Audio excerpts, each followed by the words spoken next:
Saya lahir besar di Bogor, ya dididik dalam didikan campuran antara kebudayaan Jepang dengan Sunda. Oh gitu ya? Iya. Oh. Selamat datang di Ide Podcast. Ide-ide gue, mana ide lu? Ya, Assalamualaikum warahmatullahi wabarakatuh. Jumpa lagi bersama saya Bang Mehmet di Ide Podcast. Ini ide gua, mana ide lo? Sobat Ide, hari ini kita sudah kedatangan tamu ya, salah satu ASN di Kota Depok yang bertugas sebagai lurah di salah satu kelurahan di Kota Depok dengan prestasi yang sangat luar biasa dan membanggakan dan cukup mengharumkan nama Depok baik di level provinsi maupun di level nasional. Misalkan saja, sebut saja ya nih prestasi yang paling the bestnya misalnya sebagai meraih penghargaan Upakarti Utama ketiga dalam rangka tertib administrasi PKK tingkat nasional tahun 2019, kemudian juga juara satu tertib administrasi PKK tingkat provinsi Jawa Barat, kemudian juara umum Monef 10 program pokok PKK tingkat Kota Depok, dan baru-baru ini ternyata beliau juga mendapat penghargaan sebagai juara satu lomba kelurahan dan desa tingkat provinsi Jawa Barat. Siapa dia? Langsung aja kita kenalan. Assalamualaikum Bang Zaki. Waalaikumsalam Bang Mehmet. Iya, gimana Bang? Kabarnya sehat? Alhamdulillah Iya. sehat. Saya manggilnya Bang Zaki aja ya. Kalau nama lengkap kan Muhammad Zakia Fauzan. Zakia Fauzan. Iya. Apa namanya? Kalau Bang Zaki ini udah lama tugas di Kelurahan Tanah Baru. Di Tanah Baru, alhamdulillah pertama mendapat amanah 21 November 2017 ya, sampai dengan hari ini. Berarti tahun keempat. Sudah tahun keempat ya. Iya. Oke. Bang Zaki, kita mau tahu juga nih, Bang Zaki lahir di mana, tanggal berapa, kemudian dari pasangan ayah dan ibunya siapa, kemudian berapa bersaudara, kemudian gimana sih orang tua dulu mendidik Pak Zaki sampai seperti saat ini menjadi seorang lurah yang luar biasa. Banyak ya ini. Banyak ya, dirapel pertanyaannya. Alhamdulillah saya dilahirkan ke dunia ini pada hari Rabu jam 11 malam. Oke, Tanggal 21 Juli tahun 82. tahun 82 Berarti ya. beda setahun ya Beda setahun. sama yang lahir tahun 81. Iya. Saya anak ketiga 3. dari 4 bersaudara. Ibu alhamdulillah ibu rumah tangga. Kalau ayah pensiunan PNS. Jadi Oke. memang sudah ada darah keturunan PNS. Iya. Saya lahir besar di Bogor, ya dididik dalam didikan campuran antara kebudayaan Jepang dengan Sunda. Oh gitu ya? Iya. Oh. Siapa yang berdarah Jepang? Saya ada hubungan saudara dengan Hokage ke-6, Hatake Kakashi.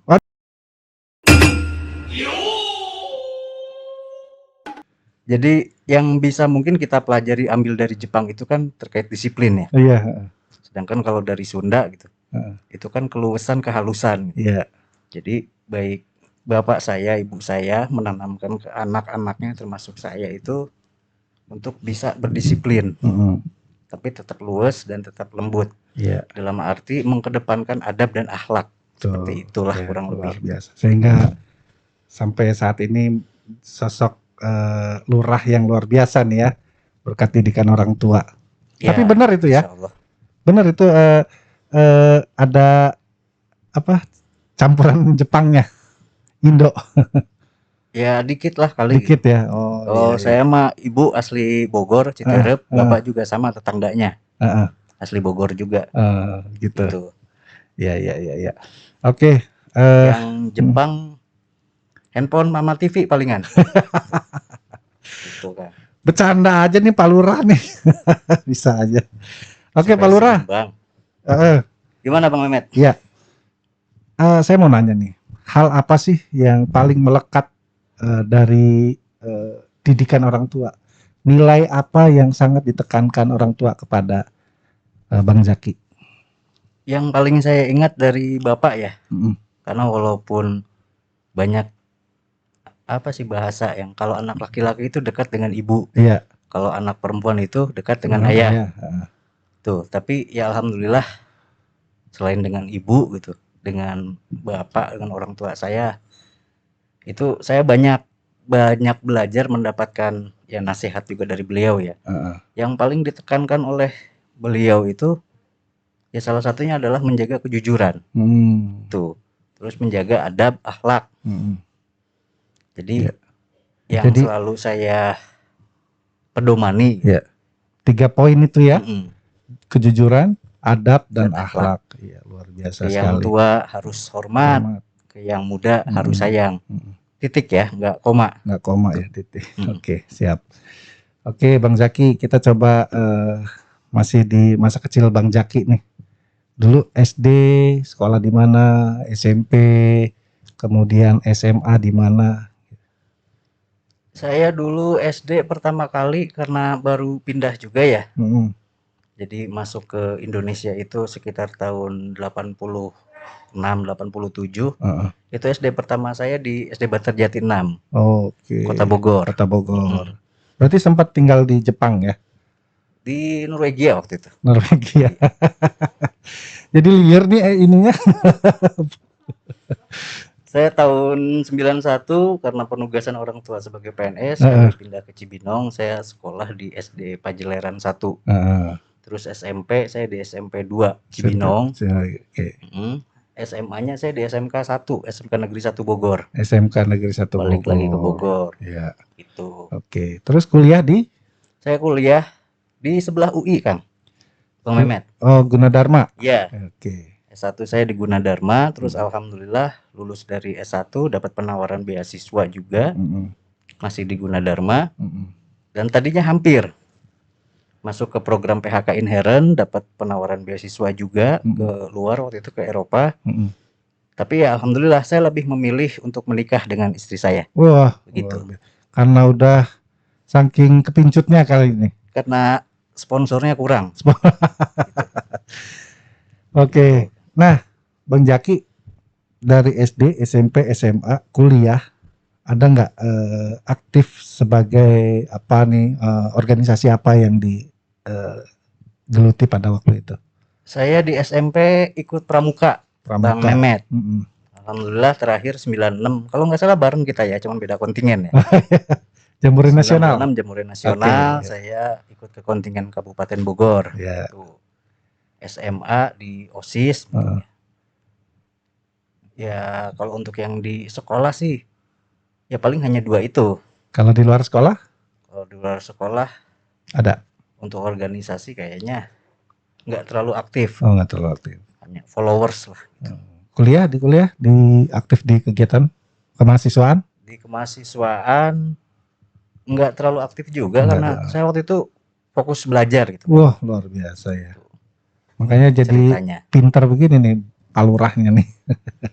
Supaya cepat selesai, Kang. Maksudnya supaya sesuai target gitu dari orang tua juga kan. Iya. Jangan terlalu lama lah gitu. Nah, tadi kan sempat disinggung tuh ditawari beasiswa tapi lebih memilih menikah ya. Boleh dong diceritain nama istrinya siapa, kemudian dulu sempat ketemu di mana sampai akhirnya memutuskan untuk menikah gitu. Istri saya alhamdulillah sebenarnya kalau lihat dari rumah sih bukan orang jauh. Dan kalau cerita dulu saya sebenarnya tahu dia tuh udah dari kecilnya tahu gitu. Karena kebetulan kan kakaknya istri itu teman saya gitu. Gitu ya. Tuh. Jadi suka apa tuh kalau bahasa sekarang ya? Ya suka ngebecandain lah. Saya kadang-kadang suka main. Ini kan ya cuman beda komplek. Jadi memang ngirit gitu. Saya kebetulan dari ekonomi, SMA ekonomi kan, S1, S2-nya ekonomi dipakai, Kang. Itu alhamdulillah gitu. Jadi prinsip ekonominya dipakai ya. Yang rada inilah dengan pengeluaran yang sekecil mungkin mendapatkan manfaat yang sebesar mungkin. Oh, gitu ya. Tapi alhamdulillah Bang Mehmet ya gitu. Ya ada bahasa Allah akan memasang-masangkan makhluknya sesuai dengan apa kaidah-kaidah tertentu lah. Misalnya orang baik ketemunya dengan orang baik seperti itu. Ya inilah gitu istri saya yang terbaik. Alhamdulillah. Namanya belum ya? Belum. Namanya Frina Saurin. Frina. Tapi pakai F ya, walaupun orang Sunda, tapi F, gitu. Bukan Frina, P ya. bukan P. Oke. Saat ini dikaruniai berapa anak? Terus bagaimana sih mendidik atau pola asuh kepada anak-anak antara Kang Jaki bersama istri gitu? Alhamdulillah kami menikah 2008 Agustus 23 Agustus 2008. Putra pertama kami lahir tanggal 9 Agustus 2009. Oke. Itu yang pertama, terus yang kedua itu tahun 2014. Tapi ya mungkin Allah punya kehendak lain ya. Jadi putri kami yang kedua itu perempuan. Iya. Itu 3 hari menjelang HPL, ya Allah punya kehendak lain yang mungkin juga ya lebih sayang gitu terhadap ya gitu. Itu yang kedua itu meninggal sebelum kelahiran. Yang ketiga itu lahir 2015 dan dapat bonus, alhamdulillah nih Bang Mehmet. Apa tuh? Langsung Allah kasih kontan bonusnya. Iya. Putra saya yang kedua itu Najmina, namanya Najmina Filza Sidkia Izzati. Itu meninggal 2014. 2015 saya dapat lagi putri cantik, Danisa Fahrana Gesani, sekarang kelas 1 SD. Iya. Dan selang 1 tahun dapat bonus. Ini yang ketiga yang bungsu nih, yang bontot. Laki-laki. Jadi kalau misalnya ada semua sih komplit sepasang-sepasang. 4 ya? 4, tapi yang ada saat ini 3. Iya. Gitu, Bang Mehmet. Terus Kang Jaki, bagaimana konsep Kang Jaki membina keluarga yang harmonis di rumah? Kemudian pola asuh kepada anak. Ya kalau awalnya sih mungkin kita melihat dari bagaimana orang tua kita dulu ya. Orang tua kita mendidik kita. Itu yang dijadikan platform dasar untuk mendidik anak. Yang jelasnya yang pertama, kami berdua karena nggak bisa sendiri Bang Mehmet. Nggak bisa si harus suaminya sepaket, doang ya? atau istrinya doang, harus dua-duanya. Ya. Ini kami bersepakat. Di awal itu kami menekankan pendidikan agama dulu kepada anak-anak. Minimalnya secara akidah dan tauhid mereka tahu seperti apa gitu. Ya ada bersyukur. Ya saya masuk ke dalam birokrasi di pemerintahan di Kota Depok. Karena memang Depok ini kan udah memiliki Perda Ketahanan Keluarga ya. Dan beberapa kali juga ASN-nya itu diundang untuk ikut serta dalam beberapa giat-giat terkait dengan bagaimana sih menjadi ayah yang baik, menjadi ibu yang baik. Malah kalau nggak salah tuh untuk kelas ayah bunda udah masuk ke ada sekolahnya. Ada sekolahnya. Ini luar biasa gitu. Kami juga banyak. Kemarin kan untuk lurah-lurah gitu, untuk ASN itu ada kegiatan apa ya yang sinergitas ya. Itu menghadirkan suami dan istri ya. Dan di situ ya kita dibekali oleh materi-materi terkait bagaimana sih membina rumah tangga yang baik seperti apa gitu kan. Ini alhamdulillah banyak dapat influence juga gitu. Betul. Ya ada sih mungkin hal yang akhirnya terbukti seiring berjalannya waktu. Terkadang kan ya kami juga kan suka berpikir gitu. Saya lah khususnya gitu dengan posisi sekarang sebagai lurah, otomatis kan bukan hanya menjadi milik keluarga, tapi juga kan menjadi milik masyarakat. Untuk waktu pun pasti lebih banyak di luar. Apalagi kemarin masa pandemi kan hampir nyaris 1 minggu itu selalu di kantor. Tapi ada satu hal yang kena ke hati ya. Ya bersyukur kita di Depok kita punya pimpinan Pak Wali, Bunda Eli yang selalu menekankan terkait masalah agama kepada kita. Betul. Saya masih teringat sampai dengan saat ini apa yang disampaikan Bunda gitu, Bang Mehmet. Kita menjaga masyarakat, insya Allah Allah yang akan menjaga keluarga kita. Amin. Ini ya alhamdulillah lah anak saya yang pertama kemarin ya luar biasa gitu, di luar dugaan bisa diterima di salah satu boarding school di Sukabumi gitu. Yang ya secara kompetensi, seleksinya itu kan ya sebenarnya suatu hal yang tidak terbayangkan, tidak terduga sama sekali sebelumnya. Ternyata alhamdulillah bisa masuk. Ya mungkin ini salah satu bonus, satu hadiah yang diberikan Allah juga kan. Iya, betul. Gitu. Lurah itu kan identik dengan pemimpin di wilayah. Bagaimana konsep pemimpin dari persepsinya Bang Zaki nih? Dalam Islam disebutkan setiap manusia, setiap orang itu adalah pemimpin, Bang Mehmet ya. Dan setiap pemimpin itu akan dimintai pertanggungjawaban. Depok bersyukur memiliki pimpinan saat ini adalah seorang kiai. Pak Kiai beberapa kali dalam kesempatan itu selalu menyampaikan kepada kami camat lurah untuk memimpin dengan hati atau disebutnya lead with love ya. Jadi kan kalau lurah itu jabatan di wilayah yang bukan hanya mengorganisir gitu, memimpin dari staf atau aparat kelurahan, tapi kan harus dalam skala kecil itu memimpin masyarakat di kelurahan ya, Bang Ahmad ya, Bang Mehmet, seperti itu. Jadi ya harus juga kita memodifikasi bagaimana cara memimpin. Ya tidak ada panduan baku seperti apa kan. Ini lebih kepada, kalau saya pribadi ya memaknainya, lebih kepada seni kita dalam bagaimana gitu mengakomodir, memfasilitasi sesuai dengan fungsi dan kewenangan, jelas tentunya seperti itu. Oke. Nah, tadi berkaitan dengan lurah sebagai pemimpin. Nah, satu lagi nih Bang Zaki, kalau tupoksi lurah itu secara singkat aja kira-kira apa aja sih? Kalau singkat kita ambil poin terakhir ya. Melaksanakan tugas lain yang diberikan oleh pimpinan. Itu tambahan. Jadi gini Bang Mehmet, yang ya kita pedomani lah sebagai regulasi yang diatur dalam Perda Kota Depok terkait dengan struktur organisasi ya, perangkat daerah. Lurah itu kan perangkat kecamatan, kelurahan ya. Berarti yang paling pertama kali itu lurah menjalankan tugas pokok fungsi yang diberikan oleh camat. Di 2019 ini sehubungan dengan Permendagri 130 2018 terkait dana kelurahan, lurah sudah memiliki kewenangan yang dilimpahkan sebagian kewenangan oleh camat sebagai pengguna anggaran. Jadi lurah-lurah di Depok ini sudah jadi KPA nih Bang Mehmet. Tuh berarti pemahaman terkait pengelolaan anggaran pun itu harus paham, harus memiliki juga seperti itu. Selain mungkin ada fungsi-fungsi bidang pemerintahan ya, ekonomi, pengembangan ekonomi.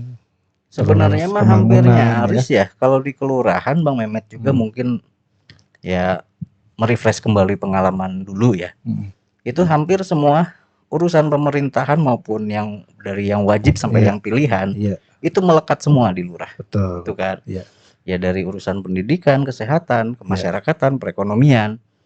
Itu ya semuanya. Sampai ada istilah misalnya kayak kita ngurus from the grave to the from the grave ya from the buayan tuh apa dari buayan sampai ke liang lahat gitu kan, itu semua jadi urusan kelurahan.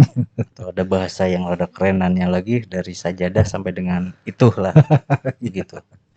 Oke, Kang Zaki, kemudian saya mau nanya juga nih terkait sebetulnya konsep kelurahan yang ideal menurut Kang Zaki kayak gimana? Ya kan kalau misalnya kelurahan itu karena sebagai pemerintahan terkecil ya di wilayah. Ya konsep ideal kelurahan itu sebenarnya memang kalau dari banyak perspektif mungkin beda-beda. Kalau ideal menurut saya mungkin dengan Bang Mehmet mungkin beda ya. Tapi kalau secara umum ya kita kalau misalnya internal eksternal ya, keluar dan ke dalam, kelurahan yang ideal itu menurut saya yang bisa nyaman bagi masyarakat sebagai objek pelayanan, juga nyaman bagi aparat kelurahan sebagai subjek pemberi layanan. Gitu.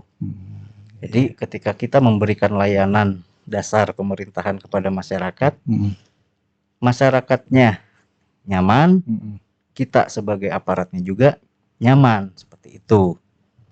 Itu kata saya. Gitulah. Saat ini kan Bang Zaki itu lurah di Kelurahan Tanah Baru ya, sudah hampir 4 tahun. Tahun keempat. Tahun keempat. Boleh dong diceritain Kelurahan Tanah Baru itu luas wilayahnya berapa, jumlah penduduknya berapa, RT RW gitu kan. Ini ngetes pemahaman nih, ngetes wawasan lingkungan. Tanah Baru itu terdiri dari sekitar 320 hektar persegi luas wilayah. Ini terdiri dari 14 RW dan 96 RT. Jumlah penduduk berdasarkan data dari Disduk Capil Kota Depok per closing Januari 2021 berarti data 2020 ya. Ya. Itu tercatat sekitar 33.891 orang. 33.000. Jadi perempuannya sekitar 16 ribuan, laki-lakinya juga 16 ribu sekian, hampir dekat sih perbandingannya. Hampir rata ya. 50%-50%an Iya. lah sekitar itu. Oke. Selanjutnya pasti kan tiap kelurahan memiliki potensi yang berbeda-beda, termasuk juga permasalahan yang berbeda-beda. Baik. Nah, untuk di Bang Zaki sendiri, apa kira-kira potensi yang dimiliki oleh Kelurahan Tanah Baru? Kemudian apa masalah yang selama ini mungkin belum Bang Zaki bisa pecahkan, atau apa masalah yang Bang Zaki temui di Kelurahan Tanah Baru? Untuk potensi mungkin ini yang saya juga awalnya kaget ya. Kok bisa gitu Tanah Baru yang secara geografis berdekatan dengan Jakarta, dengan DKI yang bersentuhan dengan ibu kota provinsi lah gitu. Dari mulai budaya, sosiokultural dan sebagainya gitu. Tapi kok ada keguyuban masyarakat ini yang kaget saya juga.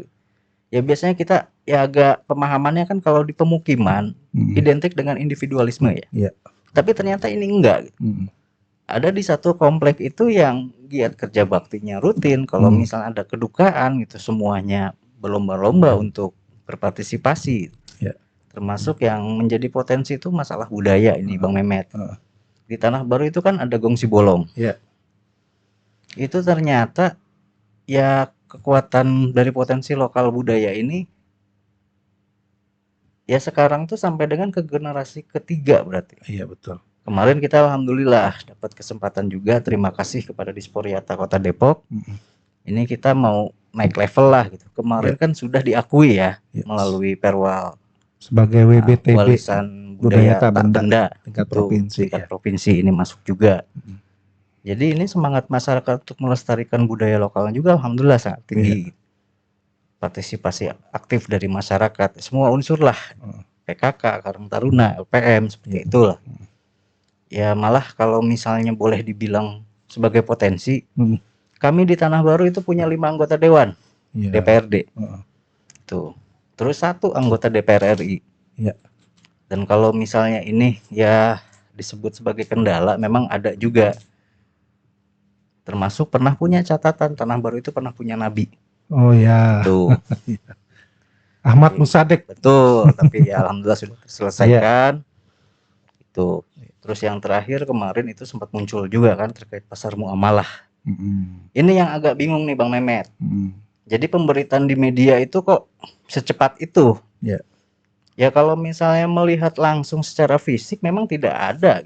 Bentuk pasar tuh nggak ada, itu cuma bazar aja. Tuh. Tapi memang ada moda transaksinya yang kemarin itu sempat viral ya, yang menggunakan mata uang di luar rupiah.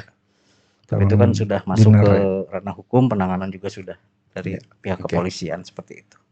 Kelihatannya Bang Zaki ini cukup menguasai ya kondisi-kondisi kewilayahan. Luar biasa. Kemudian nih Bang Zaki, saat ini kan kita sedang menghadapi pandemi, ya kan? Termasuk teman-teman di kelurahan juga pasti saat ini sedang disibukkan dengan upaya-upaya untuk penanganan pandemi.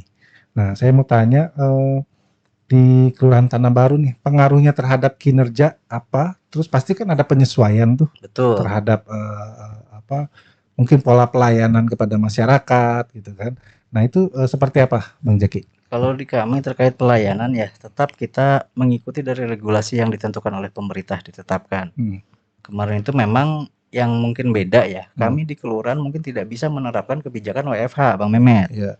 Karena kan jenis permohonan layanan masyarakat itu kan berbeda-beda dan tidak bisa dilakukan oleh 1-2 orang saja, nggak bisa menyeluruh ya. Kayak kita punya 3 kasih, pemerintahan, ekbang dan kemasyarakatan dengan tupoksi yang berbeda-beda. Itu ya akhirnya ya kita menyesuaikan, kita lakukan beberapa penyesuaian. Pelayanan kita batasi sampai dengan jam 12 siang. Terus kita juga coba optimalkan inovasi yang diberikan dari pemerintah Kota Depok. Dalam hal ini Diskominfo ada fasilitas aplikasi Silo ya. Itu coba kita efektifkan juga.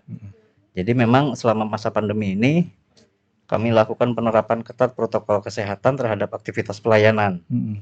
Ya ikhtiarnya mengurangi interaksi lah antara si pemohon layanan dengan kami dengan aparat kelurahan Iya. itu. Kecuali beberapa layanan yang mungkin bisa ditunggu seperti legalisasi ya. Ya selebihnya ya kami hanya menerima berkasnya aja gitu, Iya. Bang Memet. Ditindaklanjutinya besoknya. Betul. Oke. Supaya menghindari penumpukan Betul itu ya, kerumunan ya. Iya, tetap kita harus berupaya lah memodifikasi layanan bagaimana layanan tetap bisa berjalan. Tapi resiko penularan COVID ini tetap bisa kita hindari juga seperti itu. Ya, betul. Nah, selain itu nih Pak Zaki, Pak Lurah, bahwa kelurahan juga kan memiliki fungsi untuk melakukan penyadaran kepada masyarakat, ya, yang berkerumun itu kan pasti agak-agak menemui kesulitan tuh ketika harus memberikan pemahaman, edukasi kepada masyarakat, terutama dalam masa pandemi seperti ini. Nah, sebetulnya apa sih kendala yang dihadapi saat melakukan penanganan pandemi dan juga saat berhadapan dengan masyarakat memberikan edukasi? Ya, yang kalau pengalaman saya pribadi ya, karena pasti ini berbeda-beda. Yang dialami oleh teman-teman lurah yang lain pasti beda gitu. Kondisi wilayah pasti beda. Jadi mungkin kalau buat saya sih, bagaimana cara komunikasi kita menyampaikan. Dan tetap kita harus tahu kapasitas kelurahan itu seperti apa. Kami hanya ada di preventif himbauan. Himbauan, edukasi, sosialisasi melekat di situ. Betul. Tapi kalau untuk penindakan kan kita enggak. Makanya kemarin ya alhamdulillah Kang. Maksudnya Depok ini mungkin pertama ya kita sampai dengan pola pengendalian itu sampai dengan di level RW. Kita yang pertama punya KSC, Kampung Siaga COVID. Ini yang kami perkuat. Kami memperkuat para ketua Satgas KSC juga tentunya dengan RW, dengan LPM yang masuk ke dalam unsur gugus tugas penanganan percepatan pengendalian COVID di kelurahan. Ini selalu kita masif melakukan sosialisasi terkait dengan regulasi yang dikeluarkan pemerintah. Yang agak sulit mungkin terkait masalah ibadah. Karena ini adalah hak masing-masing ya umat beragama. Tapi ya alhamdulillah gitu dengan pola pendekatan preventif dan humanis yang kita lakukan. Tanah Baru berhasil waktu itu ya saya juga sebenarnya agak sedih ya kalau mengaku ini sebagai capaian. Tapi ada satu masjid dengan jamaah terbesar itu alhamdulillah mau menurut, mau patuh. Karena kan memang niatnya juga untuk mencegah mudarat yang lebih besar. Kita rangkul para pemuka agama, para ketua DKM. Tanah Baru alhamdulillah sudah punya kepengurusan MUI sampai dengan tingkat kelurahan. Ini kita coba pendekatan, kita coba samakan visi.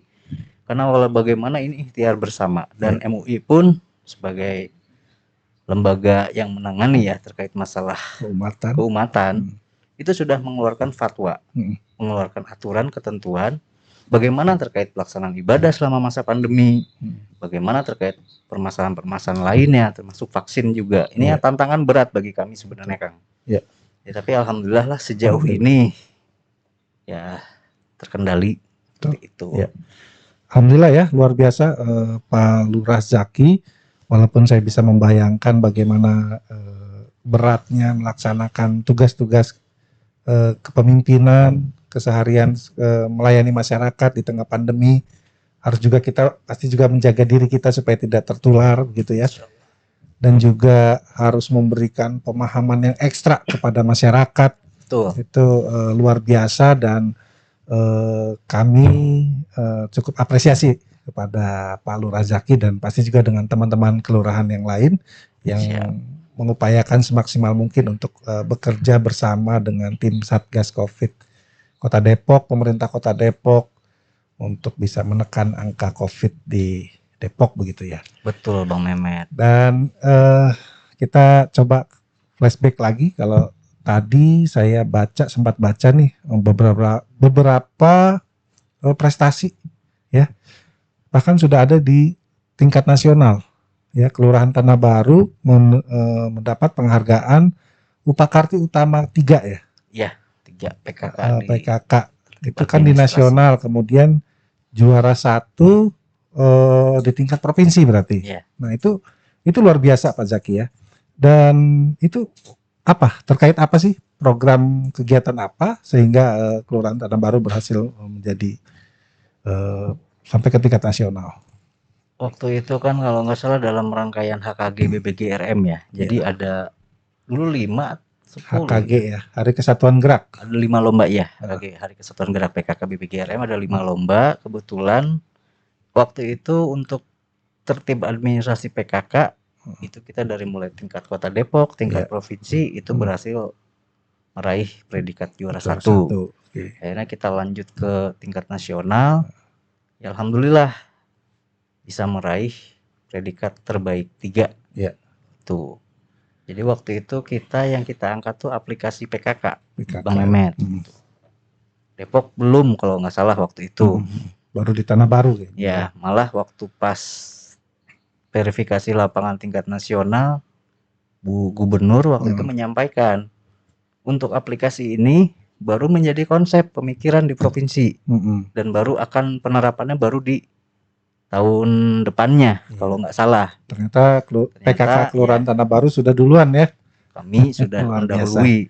Ya mudah-mudahan sih lebih aplikatif lagi, bisa disempurnakan. Kalau nggak salah Depok sudah punya ya. Sudah punya juga. Gitu. Itulah mungkin Bang Mehmet.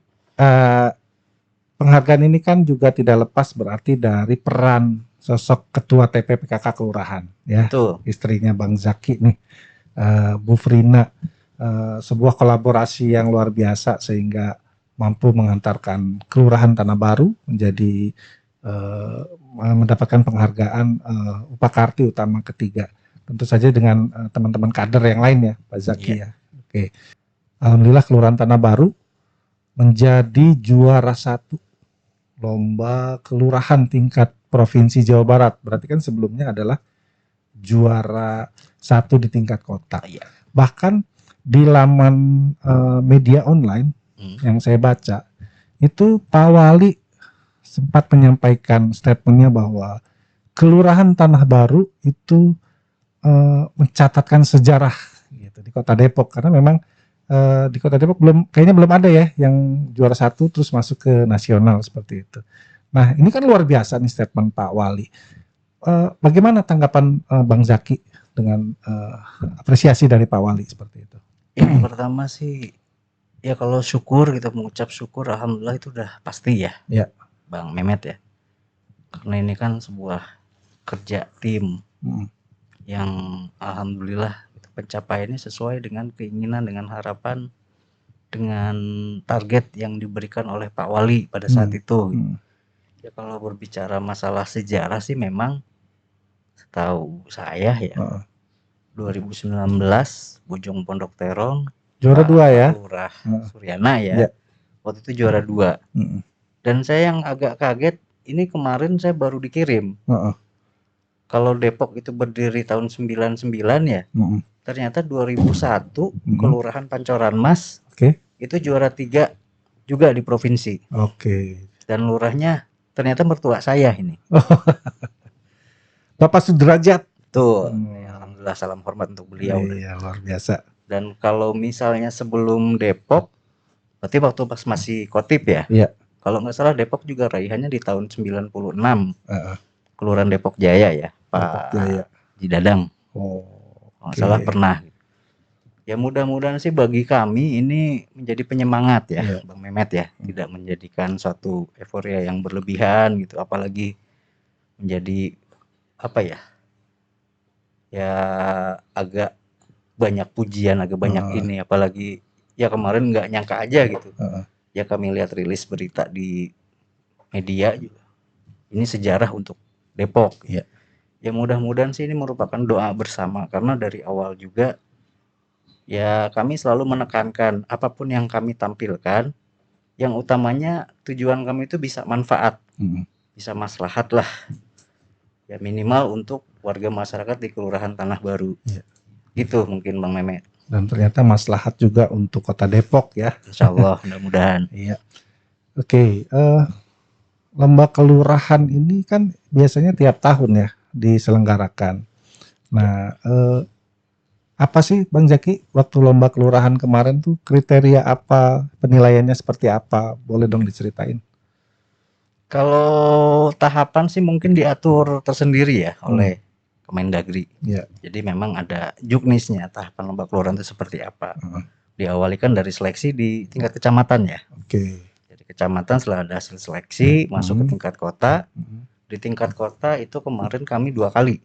2 kali ya. Jadi dengan 11 kecamatan, setelah itu dikerucutkan menjadi 3 besar. Oke. Setelah itu baru juara 1 tingkat kota masuk ke regional. Regional. Kita masuk ke regional 1 kalau nggak salah. Dengan Bogor, Kota Bogor, Kabupaten Cianjur dan Sukabumi. Itu di seleksi pertama ya alhamdulillah kita masuk ke 5 besar. Lalu dikirim ke provinsi. Ya. Jadi waktu itu dengan 5 desa, 5 kelurahan dari setiap regional itu kita masuk ke provinsi. Diawali dengan penilaian administrasi. Tuh, jadi ada 2 tahapan awal, tahap penilaian administrasi dan ekspos lurah. Setelah itu 3 terbaik dilombakan lagi tingkat provinsi kemarin. Dan terakhir itu dilakukan verifikasi lapangan, klarifikasi lapangan kelurahan. Ini yang luar biasa Bang Mehmet, karena pandemi ya, pemberlakuan PPKM kemarin yang seharusnya dijadwalkan tanggal 24 sampai 26 Juni. Ini mundur sampai ke 31 Agustus. Tuh, ya lumayan 2 bulan ya. 2 bulan ya. Ya kita harus mereschedule ulang kan, persiapkan lagi yang lain-lainnya gitu. Ya tapi alhamdulillah lah, intinya berkat doa dari semua gitu. Motivasi gitu, dukungan baik moral maupun material gitu. Ya ini kami persembahkan untuk Kota Depok. Ya. Alhamdulillah ya. Gitu. Luar biasa. Sekali lagi selamat untuk Kelurahan Tanah Baru ya. Dan nanti akan maju ke nasional ya. Informasinya demikian, tapi Betul. kami masih tetap tunggu karena kan untuk 2021 ini di tingkat nasional tuh ditiadakan karena pandemi kan PPKM. Tapi informasinya memang nanti dilanjuti 2002 dengan komposisi para pemenang tiap provinsi di tahun 2021. Mungkin kita masuk ke regional Jawa Bali. Jawa Bali berarti pemenang dari masing-masing provinsi itu diadu lagi ya. Berarti kan Banten, DKI, Jawa Barat, Jawa Tengah, Timur, Jawa DKI, Timur, DIY, Jogja, Jakarta, ya Bali ya. Bali. Bang Jaki, dalam penilaian lomba kelurahan kan pasti ada inovasi-inovasi yang diunggulkan ya Kelurahan Tanah Baru. Apa aja tuh Bang Jaki inovasinya? Kalau balik ke belakang ya, waktu pas di tingkat kota itu sebenarnya kami hanya memunculkan satu inovasi. Waktu itu Pustaka New Normal Kota Depok. Pustaka New Normal. Atau disingkatnya Punuk Onta. Punuk Onta. Itu Pustaka New Normal Kota Depok, Kelurahan Tanah Baru. Jadi ini memang kegiatan yang memang ada dan benar-benar ada di Tanah Baru dijalankan. Kalau sebelumnya itu kan memang berjalan secara normal ya. Kita punya pustaka yang tersebar di beberapa RW. Ini pegiatan dari Karang Taruna, support dari Pokja 2 PKK juga kan. Sasaran ini anak-anak. Tuh, penguatan juga terhadap KLA, penguatan ke program Gemar Membaca juga kan, ke literasinya. Masuk ke pandemi, ini kan sebenarnya sempat berhenti awalnya. Gitu. Akhirnya disitulah muncul inovasi, gimana caranya hak-hak anak itu tetap bisa tersampaikan, tapi kewajiban kita untuk menjaga anak-anak kita gitu, terkait masalah penularan COVID ini juga bisa kita lakukan. Akhirnya muncullah konsep Pustaka New Normal ini. Kita melakukan giat pustaka dengan penerapan ketat protokol kesehatan gitu Bang Mehmet. Terus kan ada lagi inovasi-inovasi lain tuh kalau saya baca ya, ada Silo, kemudian si Arsip ya. Betul.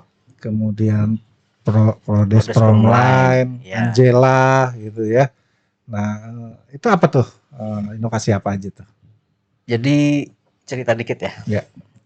Setelah di 10 besar, di 11 kecamatan seleksi awal tingkat kota, itu kami hanya masukkan satu inovasi yang Pustaka New Normal itu Punuk Kota. Masuk ke 3 besar tingkat kota, kami tambah lagi satu inovasi. Waktu itu Angela. Apa tuh Angela tuh? Angela itu antar jemput layanan untuk lansia. Antar jemput khusus lansia ya? Itu pelayanan. Jadi ada pelayanan-pelayanan yang kami identifikasi di awal. Apa sih yang biasanya rutin dimohonkan oleh lansia? Ya kan seperti layanan pensiun yang hampir tiap bulan kan, layanan ke pemerintahan dasar lah, ke TPKK, gitu. Surat keterangan janda atau duda, itu surat keterangan tidak mampu dan lain-lain lah yang hubungannya dengan lansia. Ini kan jadi kami itu mengambil konsep inovasi yang bisa menyasar ke 3 bidang, Bang Mehmet. Di pendidikannya, di kesehatan, di perekonomian. Oke. Itu kan ya. Tapi ke semua inovasi ini kita mix supaya ada hubungannya dengan penanganan COVID. Iya. Itu kan. Oke. Untuk di bidang pendidikan, Pustaka New Normal ini kita harapkan bisa juga sebagai media informasi. Iya. Edukasi kepada anak-anak sasarannya ya. Supaya pemahaman mereka terkait masalah COVID ini bisa dengan sendirinya muncul. Ini kan penyampaiannya juga nggak bisa disamakan dengan orang tua. Juga di sini kan ada pelindungan hak anak. Perlindungan hak Karena anak. kita masukkan juga konten SKPA, stop kekerasan pada anak melalui media dongeng. Ya alhamdulillah di Tanah masuk Baru. Klaster 2 kan pendidikan Klaster 2. ya. Literasi juga masuk Literasi. di itu juga kan. Iya. Ya. Jadi alhamdulillah potensinya dari kami semua. Tanah Baru punya 2 pendongeng nasional. Ada Kak Jun, Kak Oki yang alhamdulillah mereka maulah ikut membantu kami dalam memberikan edukasi kepada anak-anak terkait perlindungan anak seperti itu. Terus di bidang kesehatan ini sasaran kami lansia di atas usia 60 tahun. Jadi kalau tadi Ponokonta itu menyasar kepada anak-anak, untuk Angela kita berikan kekhususan kepada lansia. Balik lagi ke tadi adab dan akhlak. Bagaimana akhlak kita terhadap yang lebih tua terhadap kita. Jadi kita sediakan nomor layanan 0812 1850 366. Tinggal di telepon, nanti petugas kami yang datang. Oh gitu. Datang ke tempat. Jadi misalnya si lansia ini mau ngurus apa nih, misalnya pensiunan, tinggal telepon ke nomor yang tadi, nanti ada petugas yang datang. Iya. Dijemput, diambil berkasnya. Diambil berkas, diverifikasi di tempat. Oh, diverifikasi tempat. Kan harus itu daripada bolak-balik kan. Iya. Tuh. Diverifikasi di tempat, yang kurang misalnya apa yang harus dilengkapi apa gitu. Setelah komplit dibawa ke kelurahan, dikerjakan sesuai dengan SOP, selesai diantarkan kembali. Jadi cukup telepon aja. Ini pun dibantu dari PKK. Kan kita punya BKL nih ya, Bang Mehmet ya. BKL keluarga itu, lansia. BKL, RT/RW termasuk Karang Taruna. Ini mereka membantu. Jadi kita sudah punya data lah berapa sih lansia di tiap RW. Ada Pokja lansia juga kan di kita kan. Ini udah kita integrasikan. Karena awal harapannya ya inovasi ini bukan hanya yang dimunculkan oleh kita sebagai pemerintah ya, oleh aparat, tapi ya keinginannya bisa dimiliki juga oleh masyarakat. Jadi ada integrasi antara semua mitra lah, mitra kelembagaan. Selalu ada support dari Qatar, dari PKK, dari Pokja-Pokja yang ada. Gitu. Termasuk Podes Promline. Podes Promline. Itu ekonomi berarti. Perekonomiannya. Ini sederhana banget Bang Mehmet ya. Ya semuanya sebenarnya hampir nyaris tidak berbiaya yang terlalu besar. Ya kayak Podes Promline kan kita memanfaatkan jaringan internet yang disediakan oleh Diskominfo Kota Depok. Ya dalam masa pandemi ini kan mereka UKM-UKM ini agak kesulitan pemasaran produk kan. Maka lebih banyak online kan. Ya kita fasilitasi tempatnya. Di situ sarana prasarananya kita sediakan termasuk jaringan internet. Dan akhirnya berkembang ke pembuatan desain kemasan seperti itu. Kan kalau arah pembangunan nasional itu di Musrenbang 2021 itu kan pemulihan ekonomi pasca pandemi ya. Ini yang kami rasa yang bisa kami lakukan untuk para pelaku usaha di wilayah Tanah Baru. Sebenarnya semuanya juga nggak ada yang ini sih. Terkadang kan pemahaman inovasi itu selalu dikaitkan dengan aplikasi ya. Inovasi sama berbau-bau IT gitu ya. Padahal kan nggak selalu. Selama itu ada kemanfaatan, ada perubahan, dan dari awal misalnya tidak ada terus menjadi ada, tapi bermanfaat, bernilai guna, ya bisa masuk kategori sebagai inovasi. Cukup menarik ya, Bang Zaki, inovasi-inovasi yang digulirkan oleh Kelurahan Tanah Baru ya. Yang tadi tuh ada Punuk Onta, kemudian Angela. Betul. Antar jemput layanan lansia. Ini juga mendukung program pemerintah tuh. Iya, Depok juga kan ramah lansia. Kota ramah lansia, ya kan. Kemudian ada Podes Promline, gitu. Nah kan ada juga tuh si Arsip. Ya, si kemudian Arsip, ada Silo, termasuk portal kelurahan. Portal kelurahan. Ini bentuk inovasi kami sebagai dukungan terhadap pelaksanaan e-government. Iya. Khususnya di Kota Depok. Jadi kan Depok ini sudah memiliki sebenarnya. Dulu pernah rekan lurah di Mekarjaya. Platformnya beliau. Itu bikin dulu kalau nggak salah SIP Oke. Oh gitu ya. Tuh. Dan ini akhirnya diadopsi, dimodifikasi dengan Diskominfo, lahirlah Silo. Sistem Informasi Layanan Online. Oke. Alhamdulillah lomba kemarin kami termasuk yang diberikan kesempatan pertama untuk menguji coba. Dan alhamdulillah sih sampai hari ini juga masih berjalan. Ya, gitu. Itu jadi yang secara elektronik ya, secara by aplikasi ya, untuk inovasinya.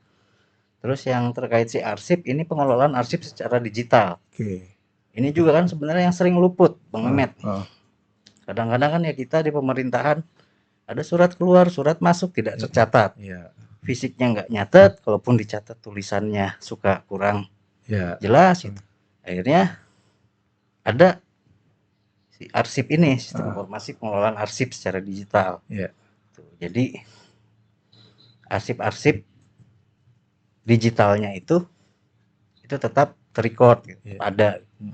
Yang ketiganya itu website kelurahan, portal. Itu kan portal induknya ke depok.go.id ya. Kami juga sudah punya di Tanah Baru dengan web addressnya keltanahbaru.depok.go.id. Ini kita jadi memberikan sebagai sarana informasi ya untuk warga masyarakat juga. Kegiatan-kegiatan termasuk layanan-layanan di pemerintahan. Juga termasuk pula regulasi dan kebijakan-kebijakan dalam masa pandemi ini gitu Bang Mehmet kurang lebih. Ya, Bang Zaki, dari sekian banyak tadi yang sudah kita ulas terkait lomba kelurahan ya sampai ke tingkat provinsi, menang di tingkat provinsi. Nah, nanti kan masuk ke level nasional, akan diadu lagi di level nasional di Jawa dan Bali ya berarti ya. Insya Allah. Persiapan-persiapan apa nih yang Bang Zaki lakukan? Karena saat ini Bang Zaki tidak hanya mewakili Kota Depok, tapi juga mewakili Jawa Barat. Nah, persiapan apa aja yang akan Bang Zaki lakukan? Kalau persiapan sih mungkin sampai dengan saat ini belum ada ya Kang ya. Iya. Karena kan kita juga masih menunggu informasi lanjutan ini seperti apa. Apakah betul akan dilanjut di 2022 atau gimana gitu. Tapi yang jelas kalau untuk inovasi yang kemarin ditampilkan terus berjalan. Ini memang terus berjalan dan memang berjalan. Ya. Jadi insya Allah lah mudah-mudahan tidak ada manipulasi, tidak ada modifikasi di sini karena memang sudah berjalan semua ya. Ya tinggal nanti ketika memang ada arahan lebih lanjut terkait masalah tahapan selanjutnya, ya kita tinggal mempersiapkan apa yang harus disiapkan. Komunikasi kan tetap berjalan dengan bagian pemerintahan Setda kan. Tuh, jadi kita sih sementara menunggu ya. Karena kan untuk rilis resmi dan pengumuman dari tingkat provinsinya juga belum. Informasi terakhir draft SK-nya masih ada di Biro Hukum. Karena akan di SK-kan oleh gubernur informasinya. Gitu Bang Mehmet. Tim yang mendukung, yang mensupport siapa aja sih Bang Zaki? Ya kalau misalnya di klaster kan ya tim internal itu kan di kelurahan berarti ya. Kelurahan itu dari aparat kelurahan, sekel, para kasih, staf, PNS maupun yang non PNS. Terus ada mitra kerja kami juga di kelurahan, ada PKK yang luar biasa lah. PKK, Karang Taruna, LPM, juga ada para Pokja, Pokja Lansia, UKM, dan sebagainya juga. Semua unsur lah. Termasuk ini kan support dari Pak Camat, teman-teman lurah di Kecamatan Beji lah yang berenam. Ini luar biasa juga lah yang. Kalau di tingkat kota hampir semua OPD Bang Mehmet ini alhamdulillah.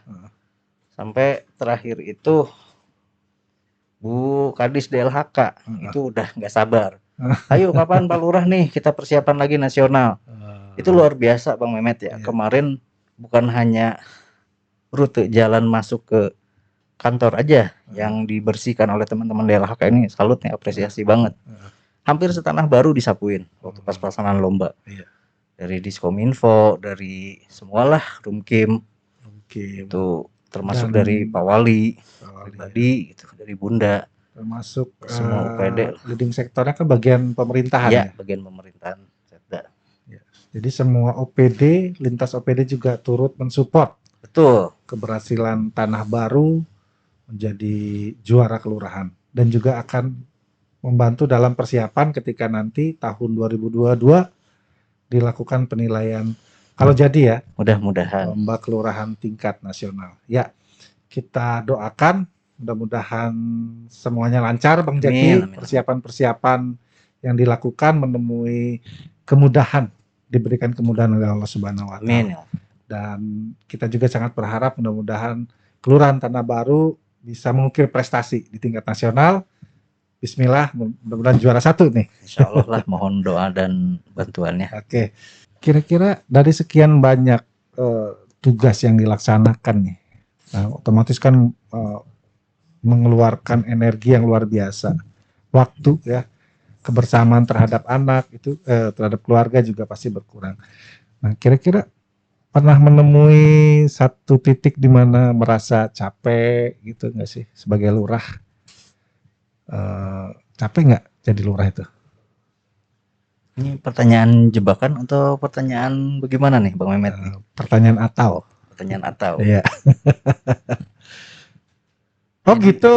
Iya. Oh, ya kurang lebih begitu. Ya. Ya. Luar biasa nih Bapak. Ya relatif ya. Ini kan kita bisa melihat jawabannya ini bisa dijawab dalam posisi sebagai lurahnya atau sebagai manusianya, sebagai kepala keluarga gitu, sebagai ayah dari anak-anak, sebagai istri dari suami dari istri-istrinya, gimana? Istri aja. Emang sebagai suami mau. dari sebagai ayah dari anak-anaknya, sebagai suami dari istrinya kan. Bukan sebagai istri-istrinya ya. Anak dari kedua orang tuanya. Ya kalau capek sih karena kita manusia yang terbatas dengan kekuatan fisik juga pasti. Karena ya hampir nyaris apalagi selama pandemi ya sudah tidak berlaku jam kerja. Jadi hampir nyaris tupoksi Pol PP itu ada di kami. 7 hari seminggu, 24 jam sehari. Juni Juli lonjakan kasus COVID Depok ini sempat tinggi. Itu yang meninggal itu hampir setiap hari ada satu kasus. Pernah saya di Tanah Baru menangani 3 kasus meninggal dalam 1 hari. Dan itu pasti butuh proses penanganan dari kelurahan. Betul, juga ya. Karena kan nggak bisa disamakan dengan yang meninggal biasa.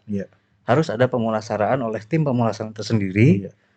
Protokol pemakamannya pun berbeda. Betul. Harus pakai peti lah dan sebagainya. Dan dimakamkannya pun tidak bisa di sembarang tempat.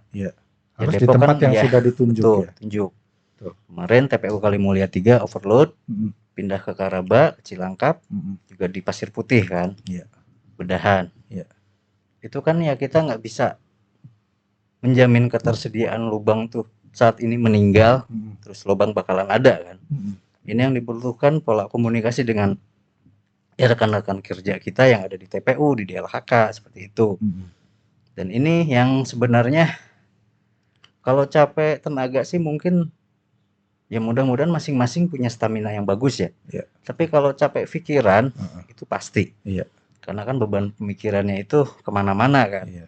Tanggung jawab terhadap wilayah, terhadap warga masyarakat itu pasti melekatlah di situ. Tapi ya alhamdulillah sih. Ya tabungan kita capek di dunia ini mudah-mudahan terbayarkan nanti di akhirat. Amin. Ya, kalau pernah ada yang menyampaikan ke saya secara pribadi.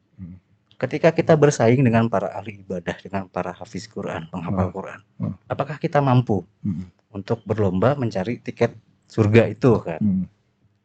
Ketika bersaing dengan para ahli sodakoh, apakah sodakoh yang kita berikan tuh bisa sama melebihi dari mereka? Ya kita sekarang punya kapasitas sebagai lurah, sebagai camat, sebagai aparat kelurahan di wilayah. Itu yang kita manfaatkan untuk bersaing, berlomba. Salah satunya tujuannya ya meraih keridhaan Allah untuk mendapatkan tiket ke surga gitu Bang Mehmet. Amin. Ya bahasa ngademinnya mah begitulah kurang lebih gitu ya. Ya bisa sangat dibayangkan ya bagaimana luar biasanya tugas lurah di masa pandemi dengan memberikan pelayanan, termasuk juga pelayanan dalam hal pemulasaran jenazah, mungkin juga tracing dan lain sebagainya kan tuh teman-teman kelurahan juga ya yang tuh. Ya mudah-mudahan apa yang sudah Pak Lurah Zaki lakukan juga teman-teman insya Allah dinilai sebagai ladang pahala. Amin. Semoga. Suka dukanya, ya sukanya apa nih? Kalau jadi lurah tuh sukanya apa? Kemudian dukanya apa sih? Ini juga jebakan lagi pertanyaannya nih. Saya suka menjebak ya, nanti pertanyaan selanjutnya lebih banyak sukanya atau dukanya? Bisa ketahuan ya. Gini dibalik ya Bang Mehmet gitu. Dulu bagaimana? Ya kalau ini berarti saya ya, pertanyaan saya ditujukan ke saya dan tidak mewakili siapapun ya. Ini saya yang jawab personal aja. Ya. Personal ya. Oke. Ya kalau misalnya suka dukanya jadi lurah gitu. Ini untuk sukanya dulu lah. Ya nggak munafik juga ya Bang Mehmet ya. Kita di wilayah dengan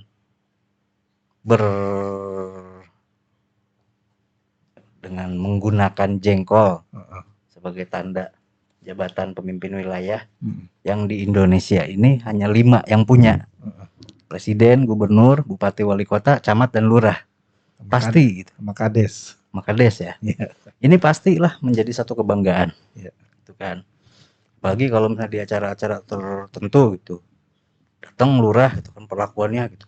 Wah, Pak Lurah gitu. Ya, kita sambutan lurah. Gitu. Tiap acara pasti sambut. Ngebuka, nutup. Gitu terus kan. Ya perlakuan dari masyarakat. Apalagi mungkin di beberapa tempat masih juga ada gitu. Tiap lurah pulang parcel buah gitu. Tapi kalau misalnya dulu kan dikasih tentengan. Iya, dikasih tentengan. Itu sukanya ya? Itu sukanya mungkin ya.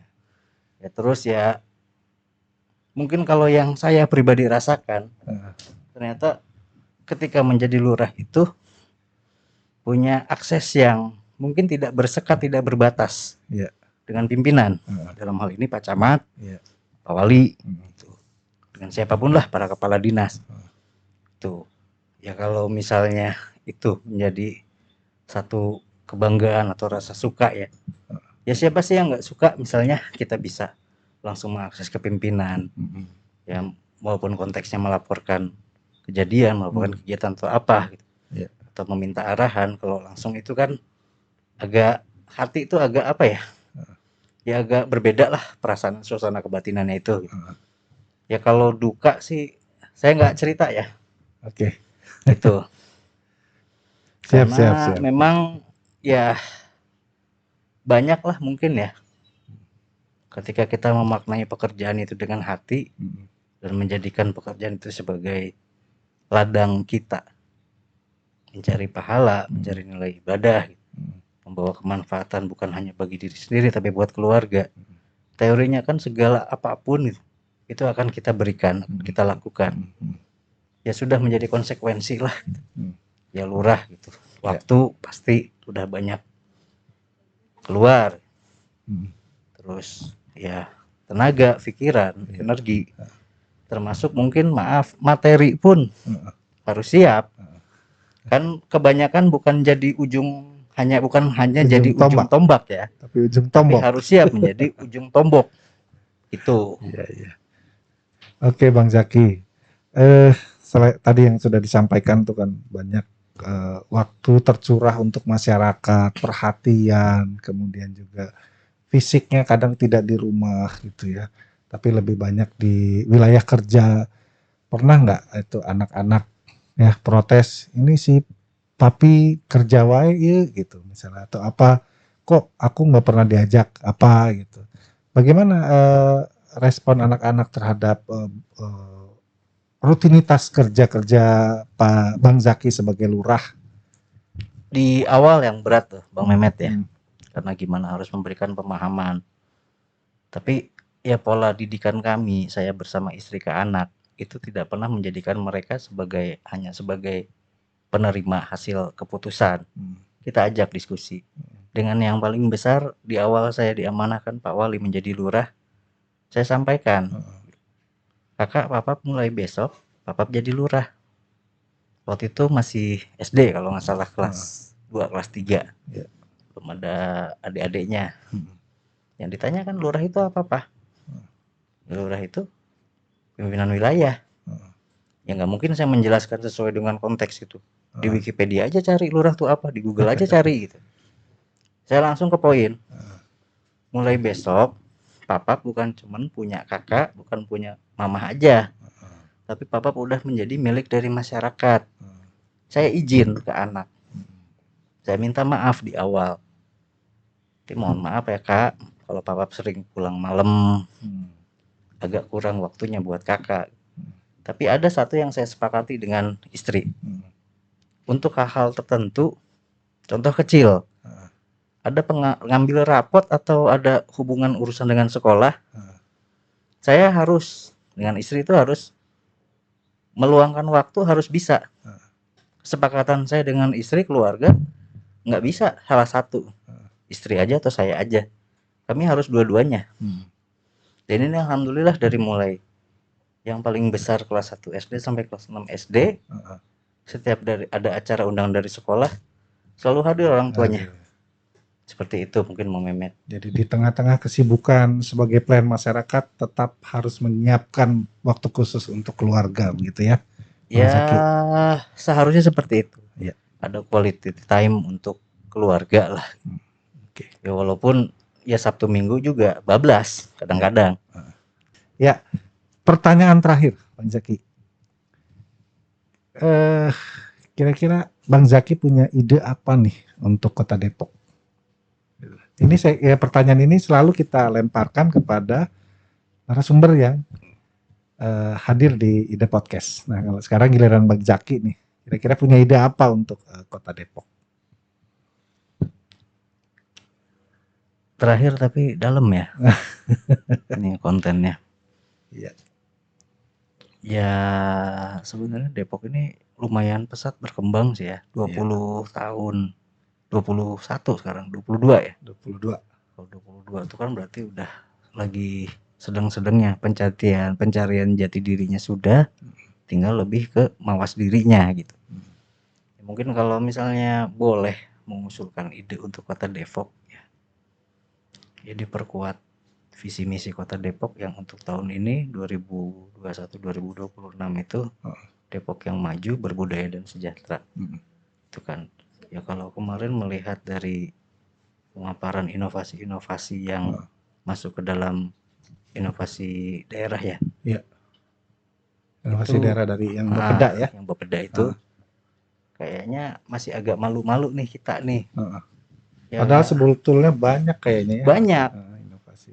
Dan nggak usah berpikir bahwa inovasi itu sama dengan aplikasi. Inovasi itu pasti berbayar, pasti mengeluarkan biaya. Ya harus mulai berani mengangkat hal-hal kecil di sekitar kita. Jadi menciptakan satu inovasi yang ada keterkaitannya dengan apa yang menjadi apa sih passionnya Depok gitu. Ya cukup misalnya satu, Depok sebagai kota yang berketahanan keluarga. Ya kita masuk ke situ. Dari unsur budayanya, dari unsur kesehatan, pendidikan gitu. Ya kita coba di situlah gitu. Dari unsur lansianya gitu. Iya. Ya mungkin kalau saya cukup memberikan ide sesuai dengan kerangka pikirnya aja gitu. Nanti penegasannya mungkin dengan OPD teknis gitu. Kita punya UI kok yang sudah jelas gitu. Banyak orang-orang pintar di situ gitu. Ya mudah-mudahan bisa lebih banyak lagi memberikan sumbangsih lah untuk Kota Depok. Gitu mungkin Bang Memet. Siap. Wah, terima kasih banyak nih sharingnya bersama Bang Zaki yang luar biasa, sumbangsihnya untuk Kelurahan Tanah Baru dan juga kerja-kerjanya untuk pemerintah Kota Depok. Dan kami sangat apresiasi, mudah-mudahan sekali lagi apa yang sudah Bang Zaki lakukan insya Allah menjadi nilai ibadah di mata Allah Subhanahu wa Ta'ala. Baik, Sobat Ide, demikian tadi wawancara ataupun sharing kita, ngobrol-ngobrol kita dengan salah satu lurah terbaik, lurah yang syarat dengan berbagai prestasi baik di level nasional, di level kota, provinsi sampai ke nasional. Mudah-mudahan ini bisa menjadi motivasi untuk kita semua bahwa keberadaan kita harus bisa menjadi sesuatu yang bermanfaat untuk orang lain. Begitu ya, Bang Zaki? Siap. Ya. Demikian ide podcast kali ini. Kita jumpa lagi di ide podcast berikutnya. Jangan lupa like, comment, subscribe, dan share video-video ide podcast ya. Tetap pantengin terus channel ide podcast. Ini ide gua, mana ide lu. Wassalamualaikum warahmatullahi wabarakatuh. Selamat datang di Ide Podcast. Ide-ide gue, mana ide lu?